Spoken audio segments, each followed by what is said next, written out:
गोवर्धनपुर उन्नति उच्च प्राथमिक विद्यालय प्रधान शिक्षक देवराज रथଙ୍କ अवसरकालीन संबर्धना सभा उत्सव निकटस्थ गतीश्वर देव मंदिर प्रांगण में अनुष्ठित हो जाइछि। प्राथमिक शिक्षक संघ सभापति जयप्रकाश प्रधान सभापतित्व में आयोजित सभारे मुख्य अतिथि भावे ब्लॉक शिक्षा अधिकारी पीतवास सेठी जोग देथिले। शिक्षक देवराज जड़े सरल निष्कपट छात्रवत्सल व्यक्तित्व भावे समस्त प्रिय होइथिबा बेले स्कूल प्रति तांकर निष्ठापर कर्तव्य को खूब प्रशंसा करथिले। स्कूल तथा विभिन्न संघ और निमंत्रित शिक्षक मध्य राज्य शिक्षक संघर महासचिव विक्रम रथ सम्मानित अतिथि भावे एबीओ साहेब पात्र लक्ष्मीप्रिया नायक और समाजसेवी पूर्णचंद्र साहू जोगदे श्री रथଙ୍କ गुणगान करने सह तांकर भविष्यत जीवन निरंग आनंदमय हेबा पाई कामना करथिले। उक्त विद्यालय रे 28 वर्ष कार्यकाल मध्य स्कूल पाई अनेक उन्नतिमूलक पदक्षेप ग्रहण करथिले। परिशेष श्री रथଙ୍କୁ भव्य संबर्धना सह ग्राम्य परिक्रमा कराई तांको गृह पर्यंत शोभा यात्रा रे निया जायथिला।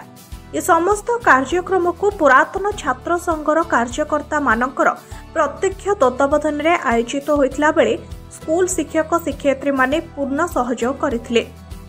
Bureau report people news. गोटे मुक्तिर आनंद थिला आपण माने पढिथिबे केतबेले आ गोटे थिला बंदीर आनंद केतबेले हुए ना जेतबेले देश पाई किछि कार्य करी अन्य माने कारागार में सरती सी गोटे आनंद। मो देश पाई मु कार्य करी तापे जदि भूल नुहे मो देश पाई अन्य माने जदि मते बंदी कले सेति पाई आनंद। आम सामाजिक परंपरा गोटे अच्छे विदाय हो बा जन्म हो बा विभिन्न प्रकार कार्यक्रम जो आम समाज में चली ता भीतर मत विदायकालीन संबर्धना गोटे उत्सव। ये गोटे टीचर जिते तार सारा जीवन विद्यालय पे उत्सर्गित कला गला बेले जो शिक्षक शिक्षयित्री मान मध्य छात्र छात्री मान जो दुख दे गला से दुख गुड़ा को आम प्रतिहत करने किसी आपायित करुचु बा किछि तांको खबर किछि कहूचु बा से माने निश्चिंत भाव में जो आदर्श अच्छी जो गुण गुड़ाक अच्छे अन्य शिक्षक शिक्षयित्री मैंने जानवे पिला माने जो माने मनीष होती समाजर बड़दाण्ड में मुंड टेकी निश्चिंत सार को गुणगान करेंगे। यहाँ समाज गोटे प्रभाव पड़ो अन्य शिक्षक मैंने से भाई निश्चिंत भाव में प्रयास करेंगे। तेणु यही जो फेयरवेल मीटिंग जहाँ आम विदायकालीन सभा कहे ये निश्चिंत भाव में स्वागत योग्य प्रत्येक स्कूल पर कारण ये गोटे शिक्षक जो निजर चाकरी पीरियड सरी जाऊँगी समाज में स्कूल पिला किसी विदायकालीन संबर्धना दि जाऊँगी किसी नुहे तो गोटे गुरुंक जहाँ छात्र मानकर कर्तव्य बा शिक्षक माने जहाँ शिक्षा अच्छी आग्रह यही माध्यम गोटे गोटे प्लाटफर्म ये किसी जिन शिक्षा जाए ये गोटे मानसिक धर्म कहले चले गोटे सामाजिक धर्म कहले चले या समाज गोटे उपकारिता कहले चले। विदाय शिक्षक उज्जवल भविष्य निश्चित भाव में विदाय शिक्षक जड़े पंक्चुआलिटी थे रेगुलारिटी थे सदा सर्वदा विद्यालय चिंता करते आगामी दिन में से विद्यालय चिंता करेंगे निश्चिंत लोक मैंने सम्मान देवे स्कूल सम्मान देव आ निश्चित भाव में से विद्यालय को चाहिए आर ये जो कार्यावली सब कर निश्चित भाव में पिला शिक्षक मैंने उदाहरण रहा आशा कर आगामी जीवन चलापथ सुकुस्मित है। समुद्र भितर अनेक किछि बुड़ी रही थाए तारि भितर रही थाए मुक्ता आ से मुक्तार संधान करती सेही माने जो माने ए समाजर पथ प्रदर्शक होई थांती जदि आमे सेही मानक भितर मु शशिकांत नायक जेतेबेले प्रथम श्रेणी पढ़िली 1997 मसीह गोवर्धनपुर उन्नीत उच्च इंग्राजी विद्यालय आसी योगदान कली से मु कि पढ़िबार 4-6 मास मध्य सार आसिक स्कूल रे योगदान कले एवं तांको विषय आम कौन कहवा सी सागर हेले आम जलबिंदु जहाँ भी आम आज हो तांकरी ठारू आम शिक्षा लाभ करी आम भी आज आग धाड़ीर शिक्षक रूपे परिचित होइछु।